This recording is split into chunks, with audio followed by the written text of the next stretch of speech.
Institución de la Sagrada Eucaristía.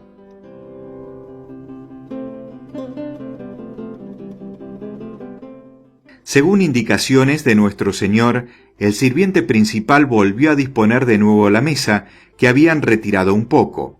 Colocándola en medio de la sala, puso sobre ella una jarra llena de agua y otra llena de vino. Pedro y Juan fueron a la parte de la sala en donde estaba el horno del Cordero Pascual, a buscar el cáliz que habían traído desde casa de Serafia y que habían guardado en su bolsa. Lo sujetaron entre los dos a la manera de un tabernáculo y lo dejaron sobre la mesa delante de Jesús. Había también allí una fuente ovalada con 3 panes sin levadura dispuestos sobre un paño de lino, junto con el medio pan que Jesús había guardado de la cena pascual. A su lado tenía asimismo un jarro con agua y vino y 3 recipientes, uno con aceite espeso, otro con aceite claro y el tercero vacío. Desde tiempos inmemoriales se observaba la costumbre de comer del mismo pan y beber de la misma copa al finalizar la comida, como signo de fraternidad y amor, y para dar la bienvenida o despedirse. Creo que en las Sagradas Escrituras se habla más de esto. En la última cena Jesús elevó esa costumbre que hasta entonces había sido un rito simbólico y figurativo a la dignidad del más grande sacramento. Posteriormente, entre los cargos presentados ante Caifás a partir de la traición de Judas, Jesús fue acusado de haber introducido una novedad en la ceremonia de Pascua. Sin embargo, Nicodemo demostró cómo en las Escrituras eso ya constaba como una práctica antigua.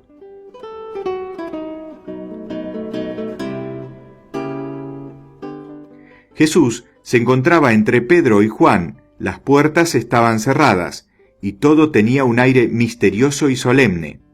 Cuando el cáliz fue sacado de su bolsa, Jesús oró y habló a sus apóstoles con gran seriedad.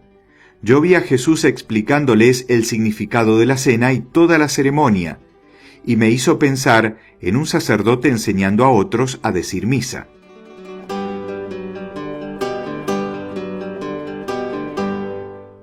Jesús tenía delante una bandeja en la cual reposan los vasos, y tomando el paño de lino blanco que cubría el cáliz, lo extendió sobre la bandeja. Después le vi quitar de encima del cáliz una tapa redonda y ponerla sobre la misma bandeja. A continuación retiró el paño que cubría los panes ácimos y los puso sobre ellos. Sacó también de dentro del cáliz una copa más pequeña y repartió a su derecha y a su izquierda las 6 copas de que estaba rodeado. Bendijo entonces el pan y el aceite, levantó con las 2 manos la bandeja con los panes, elevó la mirada, rezó, ofertó, depositó de nuevo la bandeja sobre la mesa y volvió a cubrirla. Tomó luego el cáliz, hizo que Pedro echara vino en él y que Juan añadiera un poco de agua que Jesús había bendecido antes. A continuación bendijo el cáliz, lo elevó orando, lo ofreció y lo colocó de nuevo sobre la mesa. Juan y Pedro le echaron un poco de agua sobre las manos, encima del plato en el que habían estado los panes. Jesús recogió con la cuchara insertada en el pie del cáliz un poco del agua vertida sobre sus manos y la vertió a su vez sobre las de ellos. Después, el plato fue dando la vuelta a la mesa y todos se lavaron las manos sobre él. Todo esto me recordó extraordinariamente el sagrado sacrificio de la misa. Mientras tanto, Jesús se mostraba cada vez más tierno y afectuoso con sus discípulos. Les repitió que iba a darse a ellos entero, todo lo que él tenía, es decir, él mismo, como si estuviera transido de amor.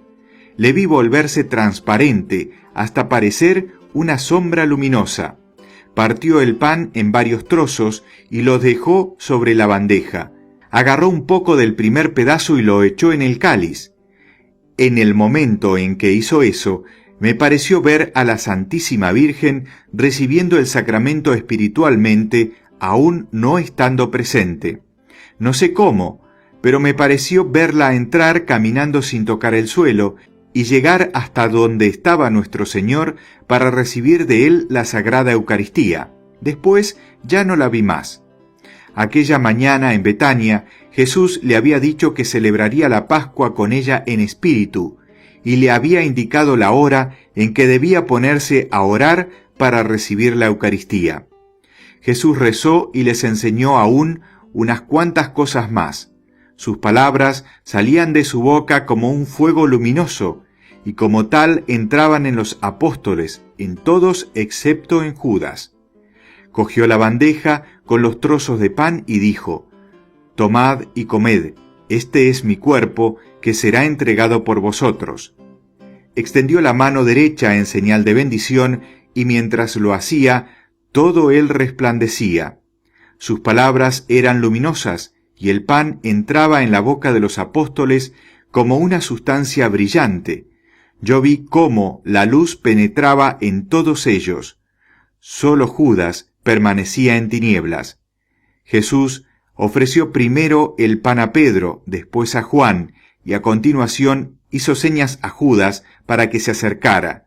Judas recibió el sacramento en tercer lugar, pero las palabras de nuestro Señor parecían huir de la boca del traidor y volver a él. Esa visión me perturbó tanto que no pude describir mis sentimientos. Jesús le dijo: «Haz cuanto antes lo que tienes que hacer». Después administró el sacramento a los demás apóstoles, que fueron aproximándose de dos en dos. Jesús sujetó el cáliz por sus dos asas y lo elevó hasta su cara. Pronunció las palabras de consagración. Mientras lo hacía, se lo veía transfigurado y transparente, como si todo su ser lo hubiera abandonado para pasar a estar contenido en el pan y el vino. Dio de beber a Pedro y a Juan del cáliz que sostenía en la mano, y luego lo dejó de nuevo sobre la mesa. Juan vertió la divina sangre del cáliz en las copas pequeñas, y Pedro se las entregó a los apóstoles, que bebieron dos de la misma copa. Creo que Judas también bebió un sorbo del cáliz. Después ya no volvió a su sitio, sino que se fue inmediatamente del cenáculo. Los demás creyeron que iba a cumplir un encargo de Jesús. Se fue sin rezar y sin dar gracias. Con la gran ingratitud que supone retirarse sin dar gracias después del pan cotidiano, mucho más tras haber recibido el pan de vida eterna de los ángeles. Durante toda la cena estuve viendo al lado de Judas una figura terrorífica, cuyos pies eran como un hueso seco. Pero cuando Judas entró a la puerta del cenáculo, vi 3 demonios a su alrededor. Uno entraba en la boca, el otro le daba prisa y el tercero corría ante él. Era de noche y parecían irle alumbrando el camino. Judas corría como un insensato. Nuestro Señor echó un resto de la divina sangre que había quedado en el fondo del cáliz a la pequeña copa que había estado en su interior. Después puso sus dedos sobre el cáliz y Pedro y Juan echaron de nuevo agua y vino sobre ellos. Después les dio a beber otra vez del cáliz, y lo que quedó lo echó en las copas y lo repartió entre los demás apóstoles. A continuación, Jesús limpió el cáliz, metió dentro la copa pequeña en la que había guardado el resto de la sangre divina, puso encima la bandeja con lo que quedaba del pan consagrado, le colocó la tapadera, envolvió el cáliz y lo situó en medio de las 6 copas. Yo vi cómo, después de la resurrección, los apóstoles comulgaban con los restos del Santísimo Sacramento. No recuerdo que el Señor comiera o bebiera el pan y el vino consagrados. Tampoco vi que Melquisedec lo hiciera cuando ofreció él también pan y vino.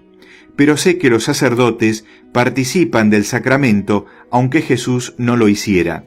Si los ángeles la hubieran distribuido, ellos no hubieran participado de la Eucaristía.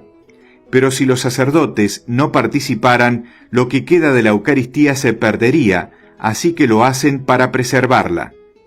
Había una indescriptible solemnidad en todo lo que Jesús hizo durante la Sagrada Eucaristía, y cada uno de sus movimientos estaba lleno de majestad. Vi que los apóstoles anotaban cosas en unos pequeños trozos de pergamino que llevaban consigo. Varias veces durante la ceremonia los vi también inclinarse unos ante otros, como hacen nuestros sacerdotes.